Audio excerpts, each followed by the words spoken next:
ఓవైపు దర్శకరత్న దాసరి నారాయణరావు మహాభారత కథను భారీ స్థాయిలో తెరపైకి తీసుకురావాలని ఆశపడ్డారు.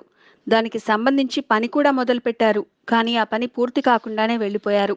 మరోవైపు రాజమౌళి కూడా మహాభారతం గురించి కలలు కంటున్నారు. కానీ ఆ సినిమా తీయడానికి ఇంకా 8 ఏళ్లు పడుతుందని అంటున్నారు. షారుఖ్ ఖాన్ సైతం మహాభారతం సినిమా చేయాలన్న కోరిక వెలిబుచ్చారు. అయితే వీళ్ళందరికంటే ముందు మోహన్ లాల్ హీరోగా మలయాళంలో మహాభారత కథతో 1000 కోట్ల భారీ బడ్జెట్‌తో సినిమా అంటూ ప్రకటన వచ్చింది. కానీ ఈ ప్రకటన వచ్చాక ఏ అప్డేట్ రాకపోవడంతో ఈ సినిమాపై సందేహాలు వ్యక్తమయ్యాయి. మోహన్ లాల్‌ను పెట్టి 1000 కోట్లతో సినిమా అంటే వర్కౌట్ కాదని, ఈ సినిమా ప్రకటనకే పరిమితమని మీడియాలో రకరకాల ఊహాగానాలు వినిపించాయి.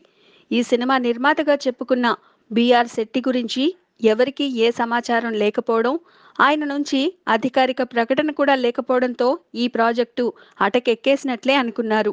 కానీ ఈ ఊహాగానాలకు తెరదించుతూ బీఆర్ శెట్టి కేరళలో అడుగుపెట్టారు. మోహన్ లాల్‌తో కలిసి ఆయన అభిమానుల్ని పలకరించారు. కేరళ మోహన్ లాల్ అభిమానుల సంఘం ప్రతినిధులు బీఆర్ శెట్టితో కలిసి మోహన్ లాల్‌కు సన్మానం కూడా చేశారు.